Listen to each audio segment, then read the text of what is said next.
মায়ের খাবারটা ভাগ করে দিয়েন না। তিনটা ভাই হইলে বললেন না যে ভাই বড় ভাই আমরা করে 10 দিন খাইবো, আমার ঘরে 10 দিন খাইবো, ওই বের করে 10 দিন খাইবো, এটা বললেন না। আহা আহা, এর চাইতে দুর্ভাগ্য আর কি হতে পারে বলেন?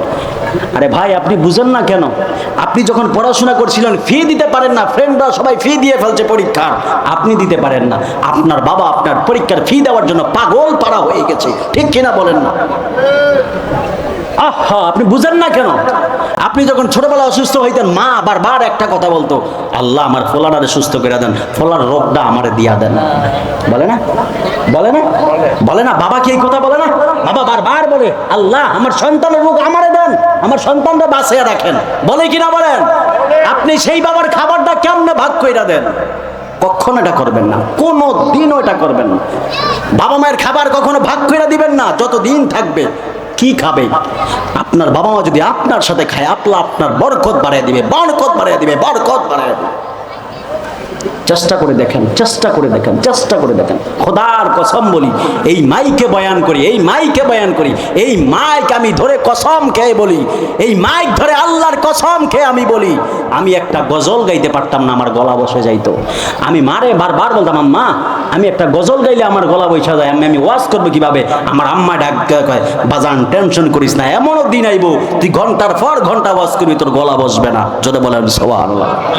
আমার মা আমাকে বলছে, মিথ্যা বলি না, এই মাইকে বয়ান করি, মাইক ধরে আল্লাহকে সাক্ষী রেখে বললাম, আমার মা আমাকে বলেছিল তুই ঘন্টার পর ঘন্টা ওয়াজ করবি, তোর গলা বসবে না। আজকে সেটাই হইলো, প্রায় 2.5 ঘন্টা 3 ঘন্টা হয়ে যাচ্ছে। আলহামদুলিল্লাহ, আল্লাহ তো চালাইতেছে। কথা বলেন না, ঠিক কিনা বল? শুধু একদিন নয়, প্রতিদিনই তো এভাবে চলতেছে। এগুলো হলো মায়ের দোয়া, বাবার দোয়া। কোথাও যাইবেন বাবাকে বলে যাইবেন, কোথাও যাইবেন মাকে বলে যাইবেন। আমি আসার সময় এখানেও গাড়িতে বসে বসে আমার মাকে ফোন দিয়েছি, বাবাকে ফোন দিয়েছি, দোয়া নিয়ে এইখানে এসেছি। আপনারা যাবেন না কেন? আপনারাও যাবেন, আপনারাও যাবেন, আপনারাও যাবেন। মা বাবার কথা মতো চলবেন, মা বাবার কদম ধরে চলবেন, দেখবেন আল্লাহ গোটা জিন্দেগিকে পরিবর্তন করে দিয়েছে। কথা বলেন, ঠিক কিনা বলেন? যুবকরা মনে রাখেন এই কথাগুলো, মনে রাখবেন এই কথাগুলো। মা বাবা রিদল রব্বি ফি রিদল ওয়ালিদাইন ওয়া সাখাতুর রব্বি ফি সাখাতিল ওয়ালিদাইন। মা বাবার সন্তুষ্টি যদি অর্জন করতে পারো, আল্লাহ সন্তুষ্টি হয়ে যাবে। মা বাবা যেই সন্তানের উপর খুশি, আল্লাহও সেই সন্তানের উপর খুশি হয়। জোরে বলুন সুবহানাল্লাহ। তাহলে সেই মা বাবার খেদমতের দরকার আসেনি? বেদরগঞ্জের মানুষ আসেনি? এই বলেন আসেনি? আমি এই মাহফিল থেকে একজন লোক চাইবো, একজন লোক, একজন আল্লাহর বান্দা চাইবো, একজন আল্লাহর বান্দা চাইবো যে বলবে হুজুর আজকে থেকে আমি যতদিন বেঁচে থাকবো আমি কোনোদিনও বলবো না মা আপনি আমার ভাইয়ের ওই ঘরে 10 দিন খাবেন, এই ঘরে 10 দিন খাবেন। আমি আমার মাকে সবসময় বলবো মা আপনার যতদিন মন চায় আপনি আমার সাথে থাকবেন, আমার থেকে পড়বেন, আমার থেকে খাবেন।